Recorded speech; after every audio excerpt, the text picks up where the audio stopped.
All right, everyone. Good morning. Thanks again for joining. We're going to begin promptly. And today is the last session in the Technical Thursday series. We're going to be going through Azure Virtual Desktop today. And we're going to do a deployment of an Azure Virtual Desktop instance following this. So keep your eyes peeled and let us get right into it. So the first thing we want to consider when we're thinking about Azure Virtual Desktop is that it is the cloud solution that replaces the on-premises RDS deployments that we generally have. So if you're using something like terminal servers or you have roaming profiles on premises and so on, you would have used this kind of service. This is now the cloud-based version of this service in Azure. The good thing about this deployment is that you have a full Windows 10 or Windows 11 or Windows Server experience as if you had those devices natively in your environment. It is optimized for M365 apps for enterprise, so you can actually utilize the applications themselves in an Azure Virtual Desktop deployment as remote apps, or you can utilize them from a full desktop experience. You can move your existing Windows Server RDS setup from on-premises to Azure, so you can have that seamless migration for that setup to the cloud. And of course, you can deploy and scale this type of deployment in minutes, and we're going to see how true that is in a bit. So what the main thing when it comes to Azure Virtual Desktop that we consider is that if we are looking for the use cases that we think of or some of the benefits that we'd want to have when we are using Azure Virtual Desktop is that one, the scalability. You can move your existing RDS solution from on-premises to Azure. And of course, you have that single pane of glass for your management for the deployment. You're no longer dealing with the underlying infrastructure there or the brokering system behind or anything of that nature. You're just dealing with working with deploying your servers or your client machines. You're dealing with the applications if you opt to use a remote app rather than a full desktop experience.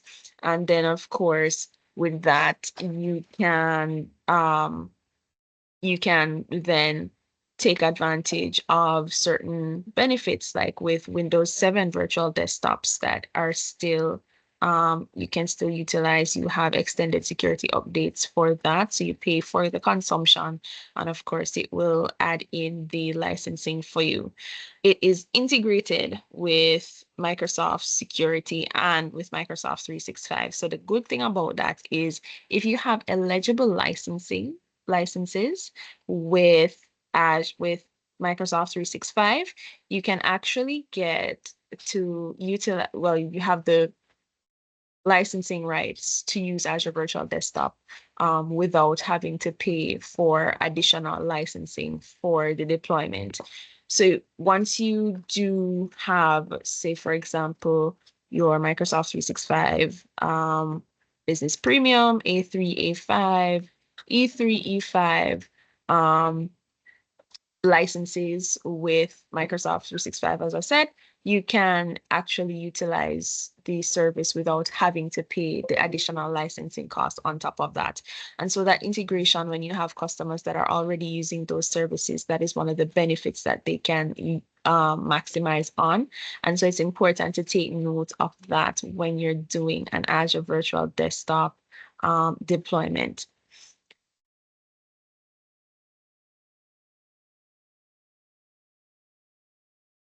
So with Azure Virtual Desktop, you have certain different ways that you can actually connect to the service. So you can connect via your VPN. As I may have mentioned before, or for those of you who might not have heard before, we don't have express route connections in the Caribbean. And what express route is basically a VPN on steroids, if we could say that in layman's terms. And essentially, it's a dedicated line between the ISP to your environment, your local environment from an Azure data center.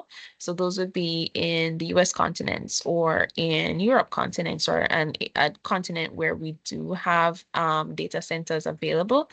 But unfortunately, because we're in the Caribbean, we don't have those connections. So you may see express route in some of the things I discuss.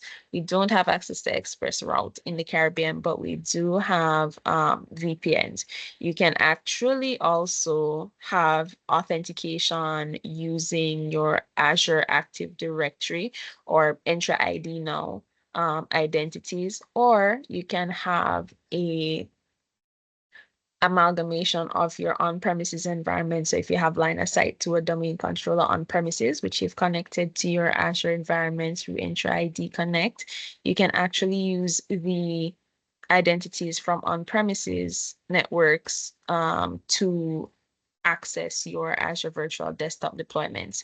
We'll see in today's session, though, that we'll be using the Entra ID setup for that. So we'll be doing a pure cloud deployment of Azure there. It integrates with System Center Configuration Manager. So if you have on-premises an on-premises environment and you're doing management of your VMs from there, you can integrate it with the SCCM, or if you are full cloud, you can actually manage those devices, well, those virtual devices, those virtual machines with Intune.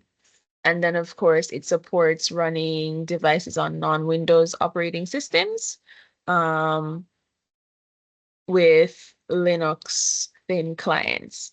So the thing about Microsoft Azure Virtual Desktops is that you have a full desktop experience, as I mentioned before, or a remote app experience. So if you don't need a full desktop, you can deploy applications that your customers or your users will log into the portal and have access to. You have Windows 10, Windows 11, no, that is not listed here. Client machines available. You have Windows 7 Enterprise still available, and you have extended security updates for that. Of course, you have Windows 2012 R2 and newer OS versions available in for virtual machines as well. So if you want to utilize a server under the Azure Virtual Desktop Suite, then you have that option. With the server licensing, however, you can't use the M365 licensing for that. You'd have to use RDS CALs.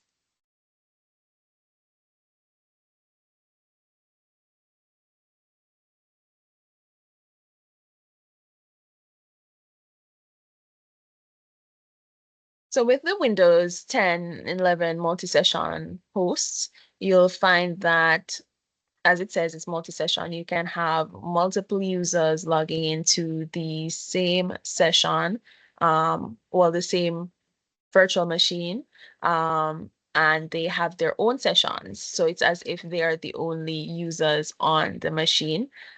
This is a good use case when you have a large amount of users in your environment, and it's going to be expensive to scale in terms of getting everyone their dedicated device. If you have a lot of users that may be kind of doubling up on the same kind of tasks and would need similar resources, similar specifications for machines and so on.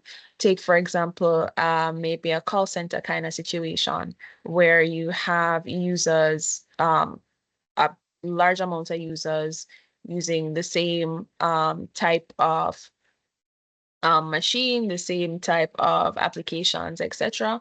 With a Windows and also because of the fact that you have a lot of different persons coming in at different times of the day, instead of having a dedicated virtual machine for every single user, you can utilize the Azure Virtual Desktop multi-sessions. And so with that, you have users being able to log on, multiple users being able to log on to one device. And so you basically pay for less devices over the period of time that you have those virtual machines up and running. You also have with the Windows 10 and 11 Enterprise, you have personal um, or dedicated machine. So you don't have to have a multi-session. It can be single session as well. And with all of these, you have access to both of these, the Windows clients. You have access to Office 365 Pro Plus on them. And then with the RDS session hosts, you can have multiple sessions. And as I mentioned before, you have to utilize RDS CALs with that.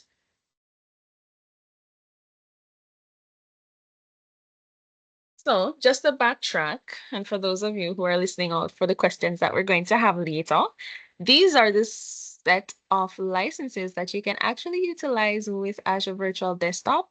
And this will eliminate the need for you to purchase or pay for licensing in your fee. So that will cut down the overall pricing for the solution as well. If your customers are already using Microsoft 365 E3 or E5, A3 or A5 student use benefits. If they're using F3 Business Premium, these when Microsoft 365 licenses will make them eligible to utilize the Azure Virtual Desktops without having to pay for licensing. Then, when it comes to external users, that will be in your environment. So if you want to give outside users access to your Azure Virtual Desktop deployments, you can utilize the Windows VDA per user licensing, and I think that's about $10 per user. Windows 10 Enterprise and Windows 10 Education, E3 and E5 are also licenses that you can utilize if you're not going to utilize the Microsoft 365 suite.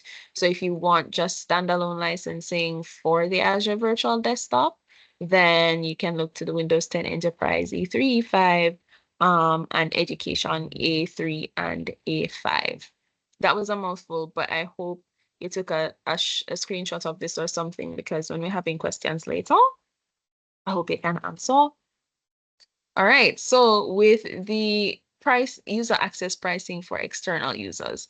So when you have a virtual desktop deployment, unlike the identity types that we have probably mentioned in previous sessions, where you have an external user that you invite into your environment that is not supported by Azure Virtual Desktop. However, you can have put in additional users into your environment that probably don't have the licensing from your M365 or so. You can utilize the per person per month pricing for external users. So for just applications, so if you're doing remote app streaming, it is $5.50 per month. And if you're using a full desktop experience, it is $10 per user per month.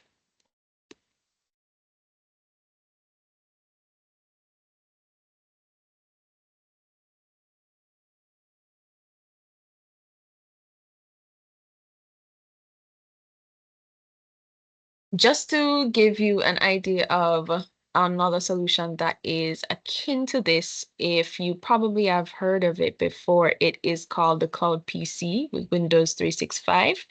And what this gives you is a SaaS service that allows you to basically have a virtual desktop service of sorts. So you can stream your virtual desktop to other devices. So from PC, from mobile devices, tablets, and phones, etc. You can have that with the Cloud PC. With the Cloud PC, however, it's a personalized desktop. So it is not a multi-session desktop like the Azure Virtual Desktop deployments. And of course, there will be differences in the specifications or the power that you can get from those machines. When it comes to Azure Virtual Desktop, you have a larger range of specifications that you can have for your desktop. So different types of desktops. The performance will be different based on the type of desktop that you will select. You have different licensing for Azure Virtual Desktop, and of course, you have the multi-session capabilities, as well as the differences with Windows 10, Windows 11, Windows 7, and the server OSs being compatible with the Azure Virtual Desktop deployment. And so we close off on the boring stuff and we get to the fun stuff, right? Are you excited for the fun stuff? Raise, you can go woot woot if you're excited for the fun stuff. We're gonna go straight into today's sessions demo, and we're gonna go over to the Azure portal. All right, so when we are creating an Azure Virtual Desktop deployment, one of the first things we want to do is to ensure that we have an associated resource group and a virtual network that we're going to connect to. So we're going to go into our resource groups. We're going to create one. And we're going to put this as Technical Thursdays. Oh, you have a space there? We can do our tagging. And this tagging is just a best practice to ensure that we know what our resources are attached to, how they are being built, and being able to find our resources quickly, especially when we have, say, for example, different sectors in an organization or different departments. You want to be able to track what the usage is, how the spending is, and also it's kind of a classification of your resources. So we're going to go and we're going to create a virtual network. And this is what our Azure Virtual Desktop deployment is going to be attached to. So we're going to go into the resource group that we just created, Technical Thursdays. We're going to name this virtual network TT. We're going to go through our defaults today. So we're going to take the default IP address scheme, which we have here. We're going to tag. So we're using this for our demo for Technical Thursdays. And there is no real nomenclature for tagging, really. It's based on, what you want to, how you want to tag in your organization. Just kind of come up with a structure for how your tagging will be so that you can easily identify what is there in the environment. Alrighty. So we are going to wait until this deploys. Deployment shouldn't take too long. There we go. And so we have our virtual network. The next thing we want to do is to start up on our AVD. Just a second.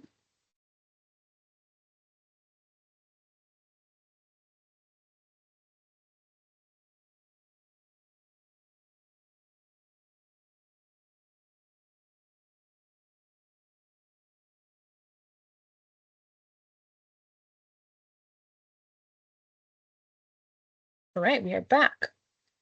And so with this, we go to Azure Virtual Desktop. You could have searched it at the top, but because I had it right in my recents, I just selected it from there. And the first thing we want to do is create a host pool. Now, a host pool is essentially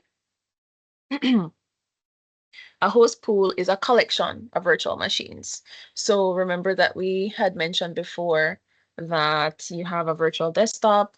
One of the good things about virtual desktops is that they can scale. So you can scale out and you can scale in based on the amount of users that are on your network at a point in time.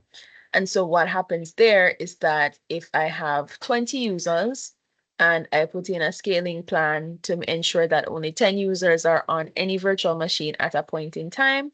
When we get to 10 users per virtual machine, it will automatically spin up another virtual machine to continue taking the remainder of the workload from the other users.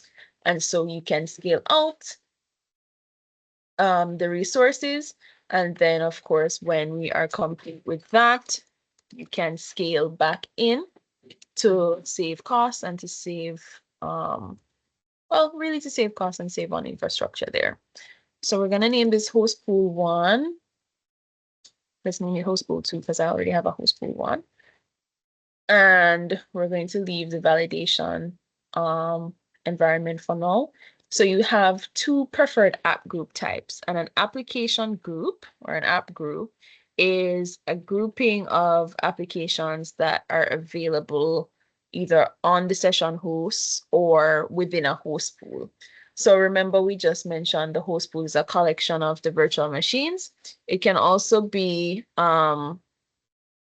where you, well, a collection also of the applications that you are going to deploy as remote apps. So you have a full desktop experience and then you have remote app experience. So if I wanted to give my users availability only to Teams, for example, and not a full desktop, I'd select remote app, and then we'd go through the process of deploying Teams for them to see. However, we're going to go with the full desktop deployment today. And we go into the pooled or personal desktops. And remember before, with pooled desktops, it is multi-session. So multiple users can be on this virtual machine at a time. If it's personal, this is a dedicated machine. So one person will log in to an assigned machine at all times. So they'll never go to another one as long as they're assigned to that. With the pooled, you will have the users just joining any session that is, well, joining on a session on any virtual machine that is available at the time of their login. So we're going to go with pool today. We're not going to create the session host configuration at this time. And then we have to select the load balancing algorithm. So this is going to be breadth or depth first. With breadth first, it is based on the scaling out. And with depth first, you want to ensure that you have a certain amount of users on the desktop before scaling out to another or deploying another virtual desktop, which is done automatically. You can determine the maximum amount of persons or sessions that will be on a desktop at any time. Then we're just going to put 3.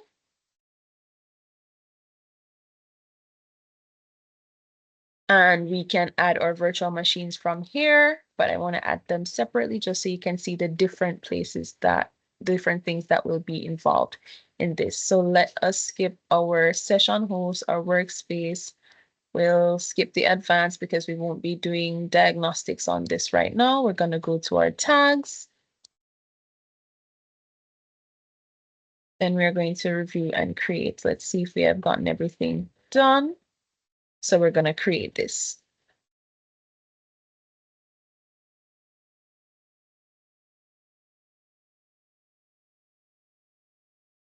So while we wait for this to deploy, great, we go to our resource.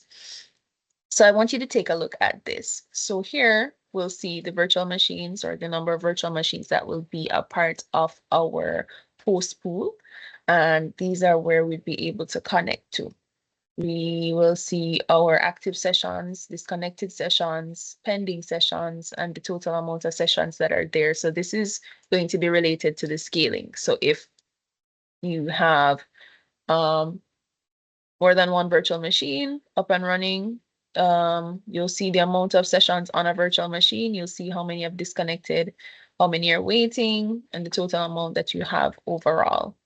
You have the total virtual machines that you have. You'll see if you have something wrong with your virtual machine that you can't connect or if you can connect. And let's look at the application group here. So automatically, there's an application group created when you create a host pool. The application group is going to show you that you have a desktop or how many desktops you have. So it will show you your desktop, and there's nothing here to change, but it's just to show that there's supposed to be a desktop attached to this because that is what we had selected initially. Let's go back to our Azure Virtual Desktop console. So we've created a host pool number 2. Our application group was automatically created. And now we want to, in here, let us go and create our workspace. So our workspace is basically where we're going to be seeing the virtual machines, are the applications in kind of like a portal of sorts when we go through, when we have finished our deployment, and that is where the users will be able to access this from.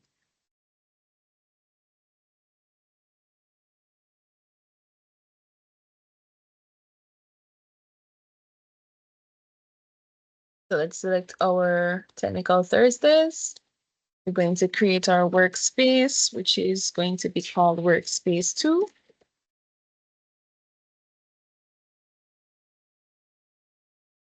I'll take off the space there.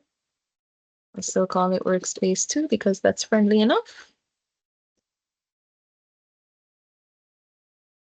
Let's select our application group. So we'll register our application group. And the application group that we had was host pool 2.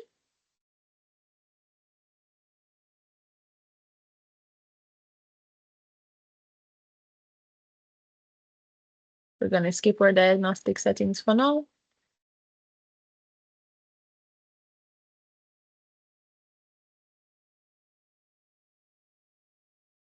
Then review and create.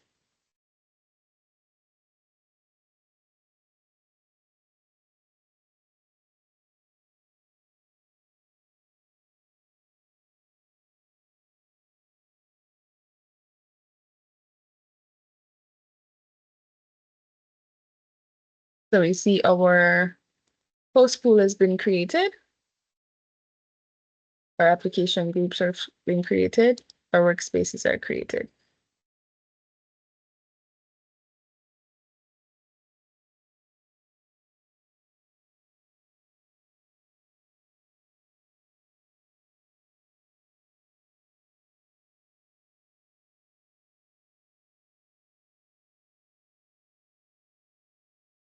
Now what we want to do is to add a virtual desktop instance to our host pool. So we could have done this from the first console that we did, and we could have done all of them, but I just wanted to show you the different areas that would be necessary to deploy a virtual desktop instance. So this is the information that we had put in the first wizard. It will just give us now the specifications for the virtual machines.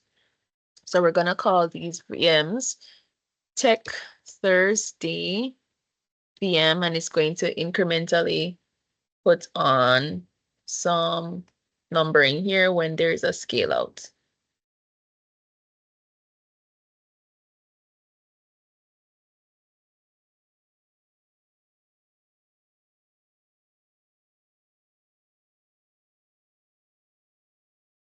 Okay, that's where. For the sake of today, we're not going to do any availability zones.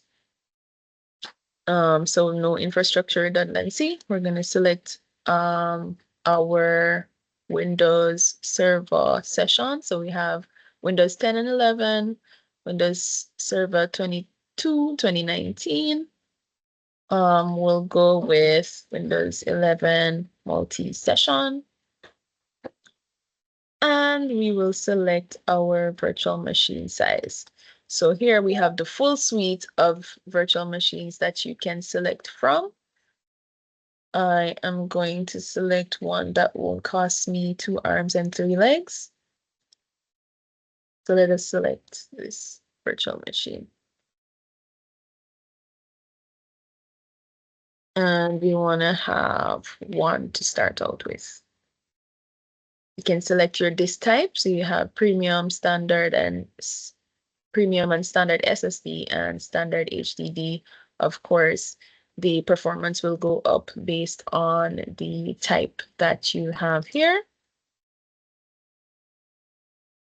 We're going to our virtual network, and we just created a virtual network called the virtual network TT.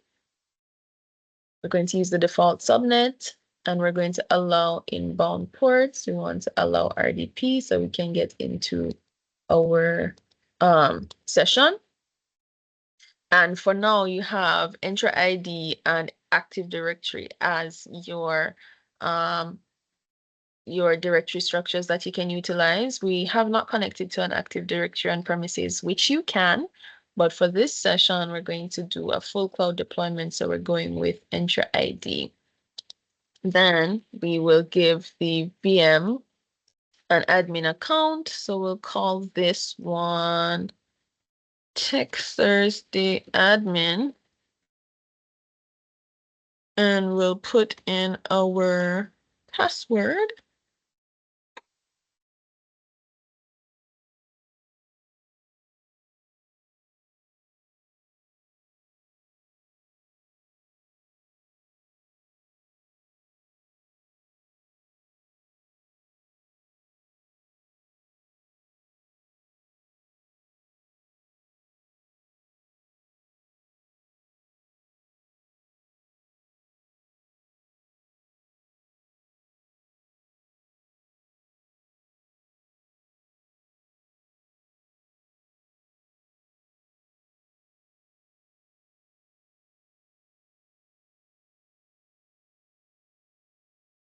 And then review and create.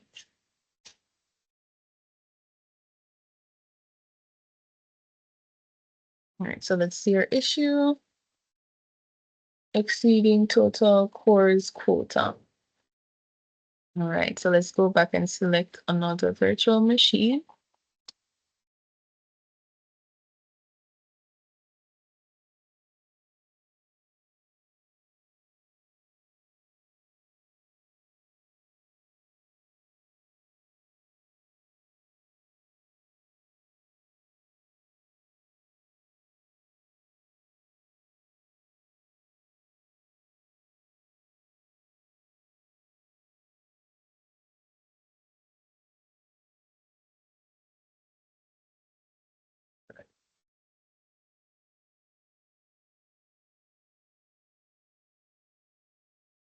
All right.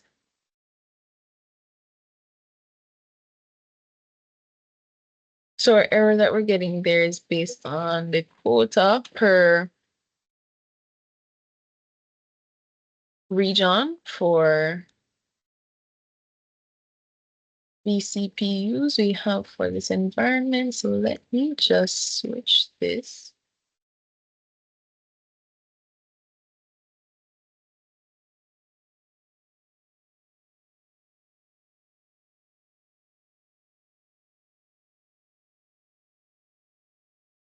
Oh no. All right.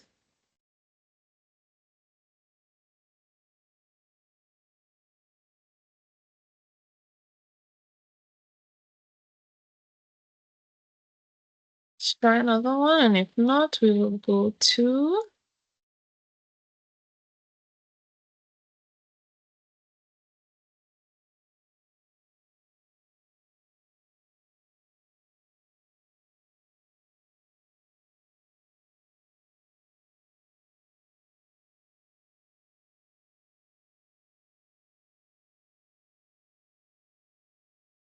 All right.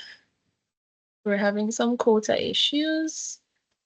So let me take you through the rest from something that we've done before.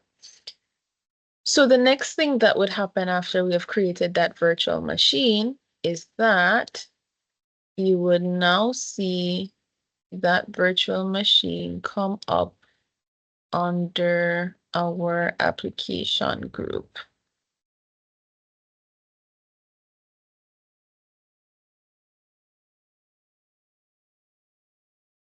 So we'll see the session desktop, which we have already seen. However, sorry, under our workspace, workspace one. So we're going to work with workspace one for now.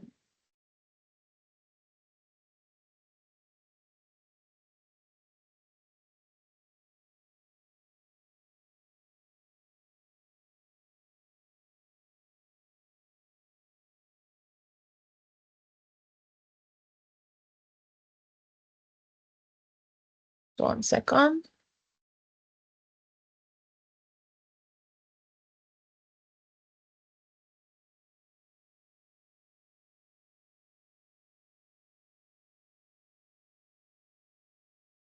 All right. So we would see under host pool one, this would come up under host pool two, but once we've created the virtual machine, as you see, remember it started with a virtual machine name, and I said it would increment based on the amount of virtual machines there. So it started incrementing at 0. So I had named this Techthers -VM, and then it would append the virtual machine number on top of this. And so with this, you have access to a virtual machine now. So you'll see the power state is running. The machine is available. And when we come back to our host pool, we would see the total machines. Remember in host pool 2, let me just show you there. You realize if we had a machine here, as we have in host pool 1, you'd see it come up as the total machines. And then depending on the status of the virtual machines, you would see either it can't connect or it can't connect. Let's go back to host pool 1. So we have our virtual machine here. We can add more, or we can alternatively leave that. So we're going to be using that today. The next step post this was to ensure that the users have access to the host pool and to the virtual machine. So with our access control, we can view access. So we can check the role assignments. Let's see here.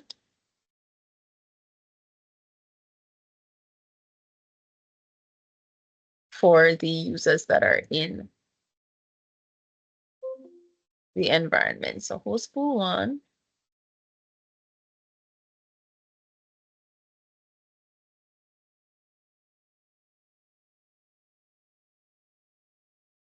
We need to ensure that the users have what is known as the virtual machine user login rights. And so you'll see each of these users were assigned to the host pool, so they should be able to see that from the workspace. Number 1.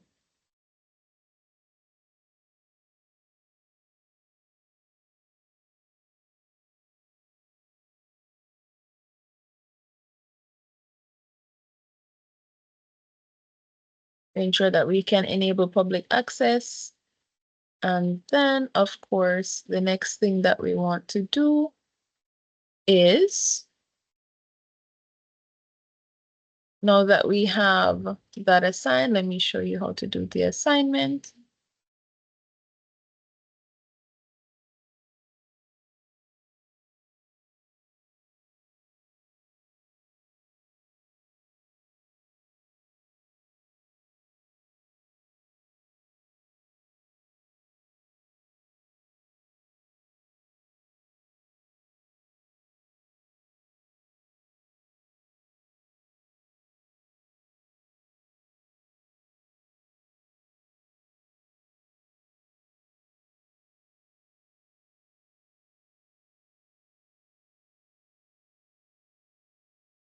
So we can come from here, or we can go to roles and administrators.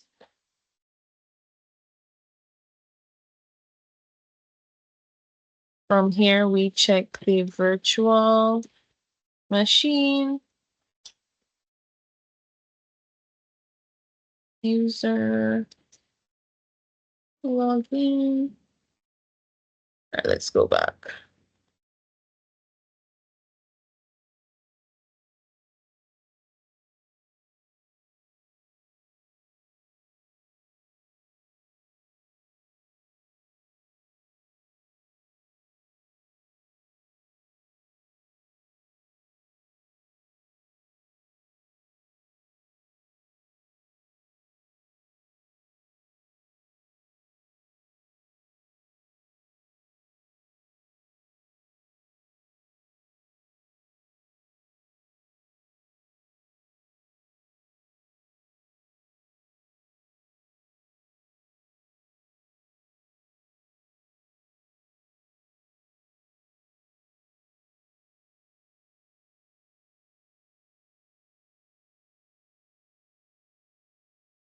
So this is the user we're using currently.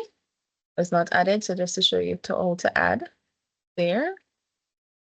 Then we want to go to our virtual machine connection. So there is a link that you can utilize. Let me copy and paste this. So to access it from the browser, you utilize the following link, which I can send at a later time. Wherefore,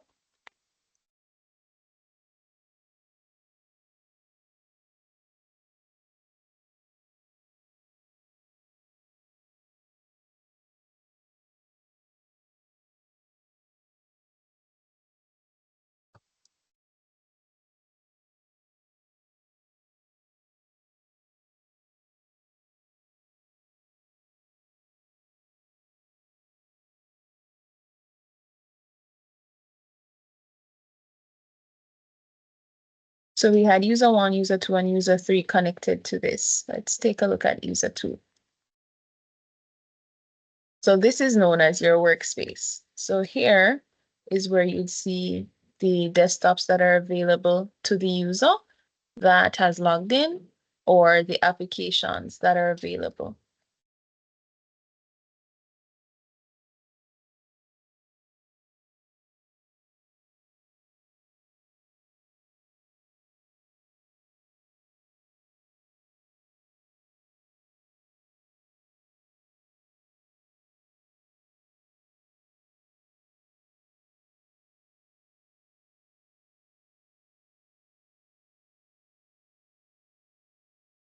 There's also a Windows application that you can utilize. Does the same thing, but let's check on these, see which one loads. So see our workspace. We want to connect to workspace.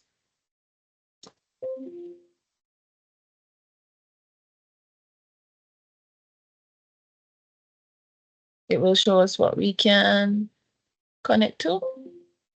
Let's connect. That should connect us to workspace 1, actually. All right. So with workspace 2,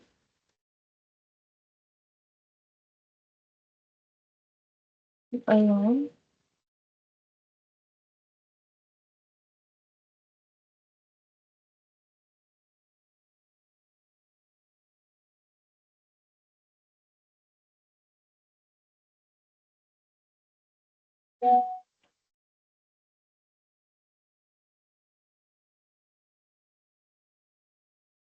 And once we have logged in, we can allow this time just for now. But once we have logged in, we have access to a full desktop. And so user 1 can log in here. User 2 can log in here as well. Let us check back in the Azure portal.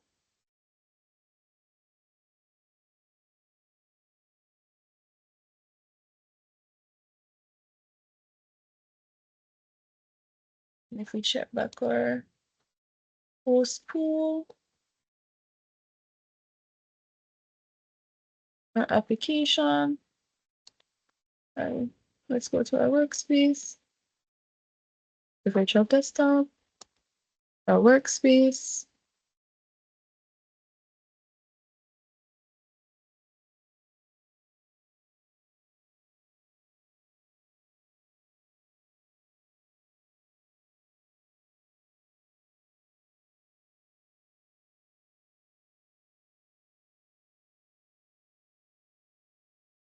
The second to load, and to our host pools.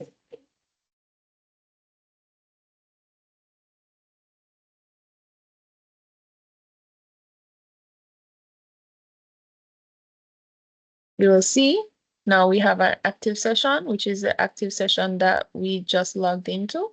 So there's a machine that can be connected to. You now see an active session there, which is the session that we have available right here, just logged in. So our incognito tab, our full session. If we were supposed to disconnect from this,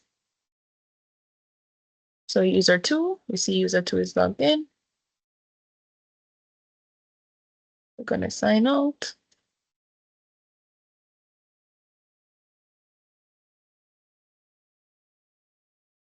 We refresh this.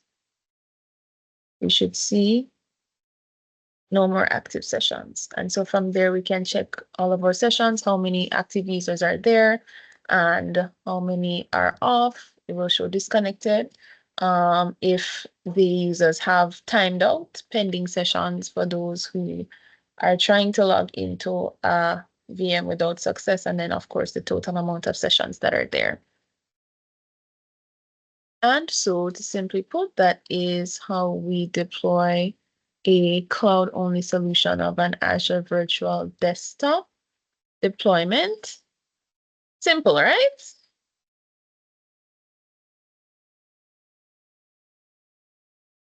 Not simple, almost simple. Any questions here?